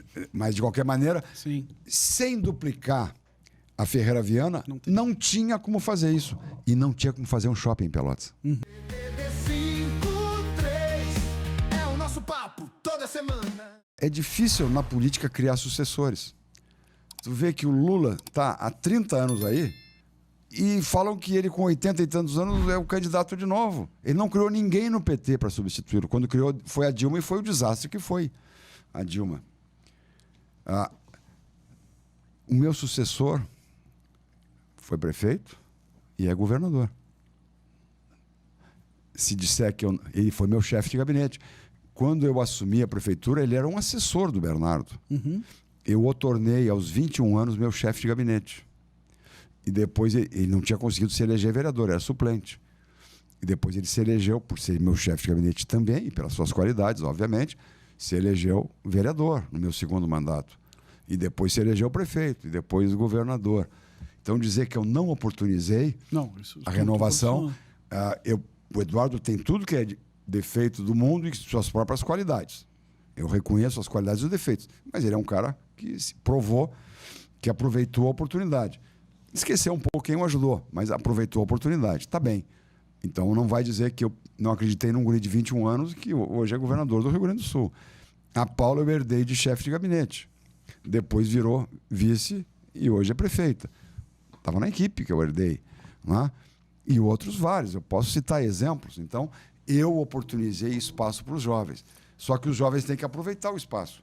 Por exemplo, tinham 3 que eram potenciais sucessores e que se mataram brigando entre si. Me lembro. Quem? Mateu Chiarelli, Fabrício Tavares e o outro não... Eduardo Macluf. O Macluf. Ou seja, os 3 eram potenciais prefeitos. Era uma juventude, era da minha geração. E eles foram meus Chiarelli mais velho que secretários. eu, mas Olha aqui, foram meus secretários. Eu dei espaço para eles. A pergunta era essa. Porque tu viabilizou. Tu te sente sucedido? Eu viabilizei o espaço. Agora, eu te dou um carro. Se tu não souber dirigir e bater, a culpa é minha que te dei o carro? Não. A minha pergunta Na verdade, é tu que tem que dirigir. O carro eu te dei. Agora, tu tens que saber dirigir o carro com responsabilidade, não matar ninguém, não atropelar, não capotar. Então, eu posso te dar o carro, eu não posso te fazer. Tu tens que te fazer. Eu te dou a oportunidade. Então, eu tinha um grupo de potenciais jovens que eu apostei. É verdade. O meu vice era o Fabrício, 20 anos mais novo. O Mateu não quis ele ser secretário, mas indicou o secretário da Educação. E nós criamos o Conselho de Desenvolvimento, e ele coordenou o conselho, porque ele não queria abandonar o escritório de advocacia e a cadeira na Universidade Federal, queria continuar professor. Mas então ele pegou um cargo não remunerado de Conselho de Desenvolvimento, que juntava empregados, empregadores, para discutir o futuro de Pelotas, o projeto de cidade. Eu dei para ele coordenar esse projeto de cidade. Eu lembro disso aí. O Fabrício, além de ser meu vice, foi secretário de obras. O Eduardo Macluf foi secretário de Desenvolvimento Econômico e Turismo. Eu dei a oportunidade. E eles disputaram para saber quem era o teu sucessor. Então era uma herança querida. Eles queriam. Mas o pessoal me disse que qualquer um daquele governo que fosse o candidato se elegia. E esses se mataram. Sobrou o Eduardo e a Paula. E eles te representam na ideia, no conceito, no que tu acredita de política? Quando eu te perguntei onde é que tu te enquadra, tu disse Eu acho que eles desvirtuaram a intenção original. Aquilo que uniu o Bernardo e eu é assim, somos diferentes, mas tem uma coisa que nos une, que é Pelotas, e nós vamos deixar a ideologia, não vamos ficar batendo boca se tu é de esquerda, se tu é de direita, tu é não sei o quê. Vamos resolver o problema. Vamos pavimentar, vamos criar esgoto, vamos recuperar a cultura, vamos apoiar a cidade. Isso aqui independe, depois cada um faz a sua política. Mas isso aqui tem que ser maior, porque se Pelotas afundar, nós afundamos juntos. Eles têm um projeto de poder. Eu entendi. Qual é o projeto de governo? Eu não vi. E estão há 12 anos aí, qual é o projeto? É isso que me dói.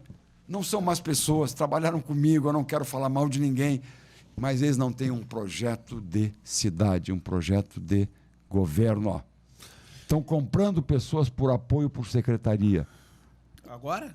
Isso é muito pobre. O que tu acha isso de tu ter um grande bloco, uma grande união de partidos? Porque hoje a verdade é que para prefeita não tem uma oposição formada. Eu sei de história que até vereador do PT tem cargo dentro da prefeitura. Eu digo assim, cadê a oposição? É uma oposição muito light, né? Para um governo ruim que está quebrando Pelotas. Esse governo atual é muito ruim. O primeiro não foi tão ruim, mas esse está sendo horrível. Porque tem 3 problemas que custam 20 milhões por ano, eles não têm uma proposta para resolver esses problemas. É o nosso papo toda semana. E tu sabe qual é a mais cara de pau, Otávio? Essa prefeitura cometeu muito crime de responsabilidade. Muito. Eu tenho convicção que as contas da Paula não vão ser aprovadas. Porque ela não entregou emenda impositiva ainda de 2021 e 2022. A emenda impositiva, tu sabe, é obrigação ser paga. E aí fica a pergunta, prefeita. A senhora quer mais um empréstimo de 60 milhões de reais. Por que a senhora não paga as emendas impositivas dos vereadores, que é obrigação, e que eles têm esse recurso para poder ajudar o seu bairro, ajudar a comunidade que faz os pedidos? O que é emenda impositiva, Pedrinho? Muito rápido. A comunidade está reclamando há horas que uma praça lá tá com tudo desmanchando, correndo risco para as crianças e tal, e a prefeitura não vai fazer isso. O vereador consegue destinar essa verba para aquela praça ser refeita. E ela é obrigada a pagar. E isso não vem acontecendo. Então, assim, ela não paga as emendas impositivas para os vereadores, inclusive desrespeitando os vereadores da base dela, né? Porque estão contemplados juntos. E ela quer mais um empréstimo, depois de pegar dois empréstimos para a luz, agora quer mais 60 milhões. É um absurdo, Otávio.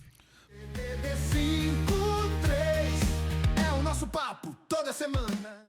Se pudesse apostar em juventude, eu apostaria. Porque... E aí também pode ser até um erro daqui, do partido em Pelotas. O mesmo que o Lula fez. Não ter um sucessor. Quem é a juventude? Cadê a juventude? Do PT. Tá bem. Acho que se é a opção, é o cara que já foi prefeito, não fez um mau mandato, fez um bom mandato de prefeito. Isso tu diz pelo que te contaram, né, Cauê? Não. É muito novo. Não, mas a minha mãe falou sempre assim muito bem do governo do Marrone. Eu pesquiso muito, né? Eu vejo jornais antigos, até o Kid me manda vários jornais antigos, eu tô sempre pesquisando sobre política, né? E aí eu retorno a falar, a gente tá 20 anos depois e é mais ou menos as mesmas caras. Tu te encontrou, Cauê, como político? Cara, me encontrei, tem muita dificuldade. Eu abri mão da minha vida inteira, né? De muita coisa que eu faço, abri mão da família, abri mão da minha mulher, abri mão de muita coisa mesmo. É o nosso papo toda semana. Porque a política é feita de base e oposição. E, infelizmente, é uma casa política. Uma casa política se ganha e se perde. Quando o governo tem uma base, em grande maioria, tudo que a prefeitura colocar de projeto vai aprovar. Por isso que foi aprovado contra a população a taxa de luz. Depois da taxa de luz foi feito o primeiro empréstimo para terminar a colocação das lâmpadas de taxa de luz. Não deu certo. O segundo empréstimo. Por isso que foi aprovado o aumento do salário de vereador, de secretário e de prefeito. Por isso que foi aprovado o aumento de impostos. Por isso foi apreciado a criação de novas taxas. Cara, a população de Pelotas só paga, entendeu? Eu confesso para vocês que esse período é um período de muita reflexão, Otávio. E eu posso te garantir uma coisa. Pelotas está no final da fila do pão. Porque, cara, tu passar na Andrade Neves, na 15, o centro, viu? Se o centro de uma cidade tá esquecido, os bairros a gente não precisa nem falar. Né? E aí uma cidade que tem 86% do seu caixa, 86% do que entra é do comércio e serviço, e a gente entendeu o calçadão com buraco, cadeira quebrada, lixeira não tem uma em pé, né? Tu bota o lixo, sai. Se o centro tá dessa forma, tu imagina os bairros. Como é que o empreendedor, 86% desse dinheiro é do empreendedor, do comércio e serviço, como é que o empreendedor vai vir para cá? Não tem como. Com a entrada da cidade do jeito que é para Fernando Osório, uma buraqueira, cara, eu posso falar que é muito desafiador. Foi muito desafiador. Logo no início eu já faço aquela fiscalização da assistência social, né? Que a Paula aqui no podcast disse que eu era teatral e tal, que ela não tinha compromisso com o erro. E alguns meses depois, com muito trabalho, né? Tentei abrir a primeira CPI, não deu certo, da assistência social. Tentei a segunda, também não deu certo, mas a gente conseguiu fazer a atribuição no Ministério Público, dos desvios dos benefícios, né? Do pessoal que batia o ponto e não trabalhava lá. E teve resultado. Tem muita gente que demora. A justiça Né? Sim, Otávio, sabe, demora. ela demora. Tarda, mas não falha. Às né? vezes falha. Às vezes falha, mas é o Mas e ditado. por que não consegue abrir a CPI, Cauê? Se tu tinha uma denúncia forte, segundo tu mesmo, tu tinha provas e tal. Por que não consegue abrir? Porque nós estamos em uma casa política. Numa casa política, tu tens que ter bom relacionamento. Eu me considero um cara que tem bom relacionamento. Eu flutuo, converso com extrema-direita, com centro, com liberal, com esquerda, extrema esquerda. Eu tenho isso. Mas o problema é que numa casa política, ou é base ou é oposição. Se eu propor alguma coisa, é claro que não vai aprovar, é claro que não vai passar, porque eu não sou a base. É assim que funciona, é um jogo político. E aí talvez por isso não tenha dado, mas por um outro caminho, que foi da justiça, deu. Né? Eu anunciei que teria mandado de busca e apreensão, teve mandado de busca e apreensão. Estou avisando aqui ao vivo que vai ter mandado de prisão ainda nesse caso, e terá algumas prisões, né, sobre esse assunto. Esse da assistência social, tu diz? Esse do desvio dos benefícios dos assistidos. Tá, dos benefícios do... Um cara pegava os benefícios, né? Eles montavam um cartão de crédito. De várias pessoas? De vários, eram vários. O Jurandir, quando esteve lá aqui no podcast, ele falou que não ficou comprovado que fosse um esquema grande, que era uma atuação de uma pessoa, ou um pequeno grupo. Como é que ficou essa situação? Na verdade, está em andamento o processo, né? Eu não considero que seja uma pessoa. Eu não considero, porque eu sei de investigações que estão acontecendo, que é uma coisa muito mais macro. Ah, é? Né? Hoje a gente tem 420 cargos de confiança. Tá. Muitos eu comprovei que batiam um ponto e nem trabalhavam. Muitos eu comprovei que Mas eram é a mesma fantasma. denúncia essa? Não é a mesma denúncia, Tá. mas montam o mesmo grupo. Por isso que o GAECO entra. O GAECO, para quem não sabe, é um grupo de combate ao crime organizado. Tá. Ou seja, essa pessoa desviava ali do deficiente cognitivo, mas eu também denunciei que tinha um grupo que ganhava hora extra e não trabalhava. Eu denunciei que tinha funcionário fantasma. E aí tu vai fazendo uma ligação disso tudo, por isso que tem uma operação grande. Porque não é especificamente para roubar R$1.000 ali do deficiente cognitivo. Então tem uma rede. Tem uma rede, com certeza tem uma rede, senão o GAECO não ia estar. E não ia estar tendo uma investigação grande, a qual eu não tive acesso, mas sei que está acontecendo, que envolve várias partes, licitações, tudo. Envolve é muito maior do que a gente pensa. Até corrigindo meu colega com todo respeito, Jurandir, é muito maior do que se pensa. Não é só uma pessoa ali que estava desviando especificamente. Não. São coisas muito maiores. E aí a gente acaba vendo por que quando fica um governo durante muito tempo e tem uma oposição de fato que comprove, eu fui chamado de mentiroso. Eu fui chamado de sensacionalista. Eu fui chamado... Eu não tive a ajuda de quem eu mais esperava ter, mas graças a Deus, tudo que eu fiz foi comprovando. Eu nunca queria utilizar um cargo público querendo fazer o certo e o justo, como a gente está fazendo, para denunciar uma coisa que não é. É o nosso papo toda semana. Cara, tá, e daqui pra frente? Vamos pegar então, assim, eu admiro muito a tua posição de fiscalizador e tal, mas a gente já falou bastante disso nas 2 vezes que tu teve. O que tu quer fazer com Pelotas? Tu entrou na política para fiscalizar, beleza, para mostrar o que tá certo, mas assim, digamos que por um passe de mágica isso se resolva. O que tu quer fazer daqui para frente? O que tu gostaria que a cidade avançasse? Eu quero que Pelotas seja uma cidade polo no Brasil. E a gente tem a possibilidade total de ser isso, não é no Rio Grande do Sul, no Brasil. Né? Se mudasse, nós teríamos projetos de leis legais que a gente fez. Se mudasse, nós teríamos empresas em Pelotas investindo. Se mudasse, nós teríamos geração de emprego. Se mudasse, nós teríamos um teatro. Se mudasse, nós teríamos um carnaval novamente. Se mudasse, nós teríamos festivais gastronômicos grandes, de espetáculos de dança que já tiveram aqui, como Dança Sul. Nós teríamos um Natal de novo. Nós teríamos um Réveillon de novo. Nós teríamos uma série, não só por política. Não é por ser ano eleitoral. Nós teríamos tudo de novo. E eu acho que Pelotas poderia virar um polo de novo industrial. Pelotas poderia virar, sabe? Pelotas poderia. Mas eu tenho convicção de que se seguir esse grupo político à frente de Pelotas, isso não vai acontecer. Isso não vai acontecer. Até porque a solução de Pelotas, eu conversei com muitas pessoas, é um planejamento para daqui a 10 anos. Que não vai mudar hoje. nada. Não tem planejamento. Se fizer um pedido de informação, quais são as ruas que estão para ser asfaltadas? Eles não te respondem. Porque eles nem sabem. Eles colocam no mapa ruas que são asfaltadas e eles usaram dinheiro para outras coisas. Esse é o problema. O problema é não ter planejamento. tu se faz um planejamento, olha, eu quero ser o quarto, eu quero ser o número 1 na medalha de ouro e na Olimpíadas tal. Tem cara que tenta um ano não dá, tenta o segundo não dá, tenta o terceiro não dá, no quarto consegue. Mas aí tu tem que ter um planejamento. O problema é que Pelotas que não tem planejamento pra nada. Só tem aumentado. Se tivesse planejamento, não ia ter 58 mil pessoas na fila do SUS. Iriam ter 5. Se tivesse planejamento com o que arrecada, não ia ter $500 bilhão de dívida. Ia estar com um superávit.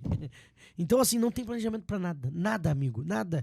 Laranjal esquecido, Z13 esquecido, Passo Salso esquecido, os bairros esquecidos, o centro esquecido. Não tem lixo, não tem nada. Não tem nada. Não tem nada. É um caos. Povo endividado, sem dinheiro, sem nada. Tá todo mundo endividado. E infelizmente esse é o resumo do problema da situação de Pelotas, não tem perspectiva. Não tem. Porque quando tu diz que os jovens estão indo embora, e isso é comprovado por dados, cara, isso significa que o futuro tá indo embora de Pelotas, né? Mas não tenha dúvida. As pessoas não ficam, as pessoas vão embora. Então, assim, tá muito difícil. Se não tiver uma mudança, e aí eu digo pra vocês, independente se vier nome antigo, se vier nome novo, eu sou favorável a tirar o governo do PSDB do poder, seja quem for. Se eu tiver que me juntar com Júpiter, com Marte, com Marrone, com qualquer um, eu quero uma junção de todo mundo para tirar esse governo do poder. Eu queria que o Marrone tivesse com o Reginaldo, com o PSB, com todo mundo para tirar esse governo. Esse governo não dá mais, afundou a nossa cidade. Então não tem condições mais. Né? Por isso que tu me discute, tá, mas e aí o Marrone? Tem um monte de gente que odeia o PT, muita gente, porque a gente tá nos extremos, mas o Marrone não fez um péssimo governo. Então se tiver que fazer uma junção para tirar o governo do PSDB e trazer todo mundo da direita, da extrema direita, eu vou falar. Aí, alô bolsonaristas, pode ter certeza, se tiver que escolher entre esse governo que tá e o PT e PL são totalmente opostos, se juntem porque o PL se juntou com o PT em várias cidades. Então, assim, é um caos. O governo do PSDB é um caos. A gente precisa se juntar, andar de mãos dadas para tirar esse desgoverno do poder. É o nosso papo toda semana. Pelotas, desde 2016, é a cidade que mais arrecada no sul do Brasil. Proporcionalmente. Mais que Porto Alegre, mais que Joinville, mais que Florianópolis. De novo. Eu acho que o Fetter falou isso também. Pelotas é a cidade que mais arrecada proporcionalmente do sul do Brasil desde 2016. Ou seja, Pelotas não é pobre. Pelotas tem muito dinheiro. O problema é onde é aplicado. 420 cargos de confiança, os erros em licitações, né, que daí tem que fazer empréstimo, refazer, ou seja, gasta muito mais, né, errado do que arrecada. Porque proporcionalmente ao quê, Cauê? Desculpa. Porque pra ser proporcionalmente tem que ter um grande volume de imposto pago. Não, de é que tipo assim, ó, aqui. Porto Alegre arrecada muito mais que Pelotas, mas proporcionalmente... Por pessoa. Proporcionalmente a pagadores de impostos, né? Pelotas é a cidade que desde 2016 é a que mais arrecada. E por quê?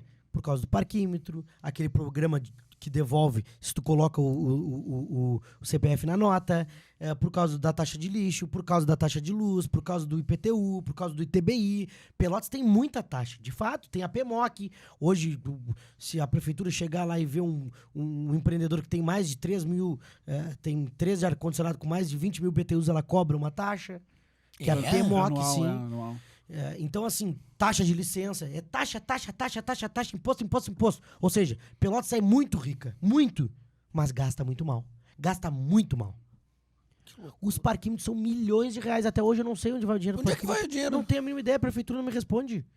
Eu já entrei com processo, inclusive, a prefeitura não me responde. Assim como a prefeitura me bloqueou nas redes sociais, ela simplesmente não respondeu. E é crime. Então, por isso que eu te aprovo, eu afirmo, as contas da Paulo não vai ser aprovada. Eu nunca tinha visto uma administração com tanto crime, Otávio. Mas é crime em tudo que é canto. É em licitação, é em medicamento, é em produto, é em café, é em ar-condicionado. Cara... Em medicamento, tu tem denúncia de medicamento sendo mais pago do que valor de nota ou do que de farmácia? Milhares. Eu recebi uma denúncia aí de que tem medicamento que, sei lá, na farmácia é 300 pila e a prefeitura paga 350. Milhares. Gente, eu fiz aquela fiscalização no almoxarifado da saúde, que é onde todos os produtos vão para as UBS. Eu cheguei lá e tinham milhões de reais em produtos fora da validade. E aí, Por que esses produtos, Otávio, não tinham sido distribuídos já naquela última enchente? Milhares de cobertor, milhares de produtos de higiene pessoal, milhares de produtos de limpeza, coisas caras. Tava tudo lá. Tudo lá, fora da validade. O espaço sem alvará. Depois eles começaram, porque eles estavam com medo que eu fosse fiscalizar de novo, começaram a jogar na rua. Sério? Na rua os produtos. E a gente filmou e a gente publicizou. Então, assim, a prefeita falar que não tem compromisso com o erro, cara, isso é a maior mentira que eu já vi na minha vida, porque em toda a história que eu pude, assim, ter contato com política, eu nunca tinha visto um governo tão corrupto. Com tanta corrupção. Com tanta má administração. Cara, mais de 15% da população tá na fila do SUS, cara. Pô, isso é impressionante. Cara. Aí as pessoas reclamam que vão no pronto-socorro e na UPA, mas o pronto-socorro e a UPA é feita pra emergência, que é uma pessoa que chega com uma facada, com um tiro. Essas são as prioridades. Mas as pessoas passam horas e horas, às vezes 24 horas lá, Pedrinho. Eu tô ligado. Porque os UBSs não funcionam. Por isso que tem fiscalização minha chegando lá, tira o dado, bugio deitado, o médico não tava. A pessoa, a ficha é até as 2, 9 da manhã já não tem mais ficha, distribui 3, 4, 5. Então é um sistema todo que vai ser muito difícil. Daqui de Pelotas a nossa voz ecoa. Daqui do Rio Grande a nossa cultura voa. Otávio chegando, Pedrinho na área. DDD 53. Vem pra cá, vai começar o DDD 53. Pelotas e Grande, toda a região. DDD 53 é o nosso papo toda semana.